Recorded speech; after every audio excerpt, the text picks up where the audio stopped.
Hello friends, this is Savius, and welcome to Stellar Journeys Reborn. This is Stellar Journeys Reborn because I'm no longer doing simply a science save. I'm now going to be doing a career save, where we'll have to worry about funds and reputation. That's going to provide a bit more of a challenge, and it'll be a little bit easier for me to keep track of where we are so far in the story. So restarting, I guess, from where we were originally, we can see a Dart 1 sounding rocket, which is basically just a refitted missile, sending its first payload into space. Now by 1949, Kerbals already knew a little bit about space, but not enough to really truly comprehend it. So this rocket simply is to send a small scientific payload, an artificial satellite with tiny rudimentary radiometer rooms, to see just what space is actually made of.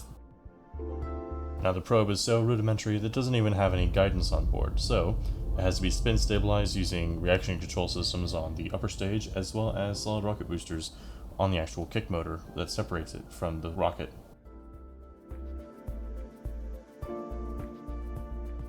Once the kick motor is spent, the probe is released and sent off into orbit. On its current trajectory, the probe should stay in orbit for about a year or so, but that's long since its mission is over. A few months after Dart 1, Dart 2 takes off from the same launch pad. If you can call it a launch pad. I mean, it's just a little sandy spot on the beach. This time, however, the objective of Dart 2 is to carry a payload which can actually return to Kerbin after it's spent some time in space. In order to do so, a similarly designed probe core with a sample container is plated with a ballistically shaped graphite heat shield. It's not the best that we have, but it's the best that we had at the time. This payload is not meant to make an orbit in space because the rudimentary avionics that we had could not really allow us to send a probe back to Kerbin. So instead, a hyperbolic trajectory was calculated and the rocket was just pointed in whatever which way and sent off.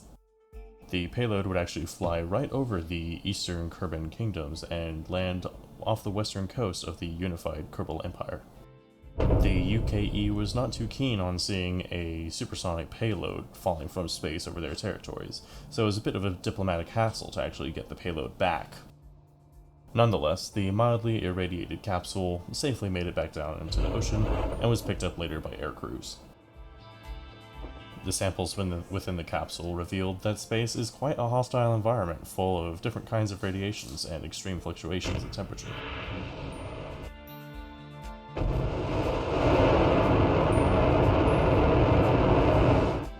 Now, by the middle of 1950, these sounding rocket launches off the coast of Cape Kerbal took the interest of the South Kerbin Air Force. So after some papers were signed and hands were shook, some more rockets were given to these amateur rocket scientists. What specifically interested the Air Force and the Kerbal Intelligence Agency is that these rockets can send back samples from space. These include film samples. And so by March of 1950, these amateur rocket scientists were taken into the Air Force as a new space branch, and their goal was to send photo reconnaissance satellites into orbit of Kerbin. Now, as a proof of concept to the Kerbin Air Force, the satellite was sent to a much higher orbit than required in order to take detailed pictures of the surface. It was mostly just a commemorative photo. Once the pictures have been snapped, the capsule's retro kick motor fires, and it safely returns back to Kerbin using the same technology as before. A job well done for the South Kerbin Air Force.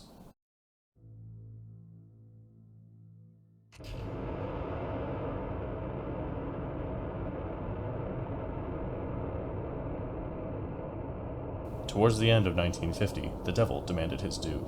The South Kerbin Air Force demanded that another recon satellite be sent up, this time at a much lower orbit, so that detailed pictures can be taken of the unified Kerbal Empire.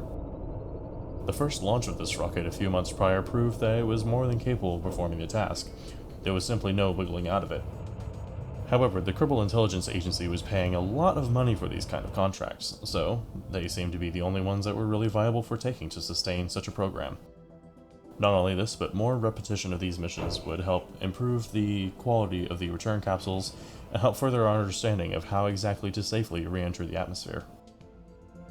To many of the scientists in the South Kerbin Air Force, such a path would be unsustainable for the future, so they decided to present their pleas to the government in hopes of getting independence from the Air Force.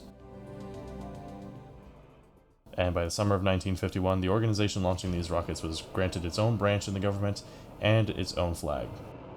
Taking with them from the Air Force was the plans for the sounding rocket that they had been using by now for about 3 years to send payloads into space.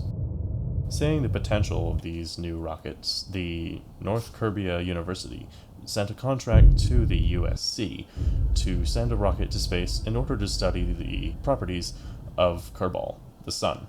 North Korea University provided the instrumentations to be mounted onto the probe, and the USC handled the icky part of sending it into space.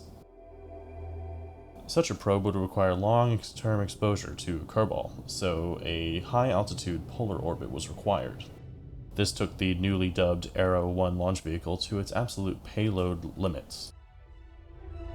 However, as expected, the payload was deployed successfully. After all, the USC had been sending these payloads for about 3 years now.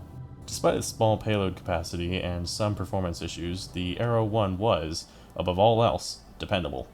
And now that the probe has been deployed, the students at the North Korea University can stare at the sun for hours without going blind. The first of many problems to be solved by the USC. And that concludes today's episode of Stellar Journeys. Make sure to subscribe to stay up to date. This has been Savius, signing off.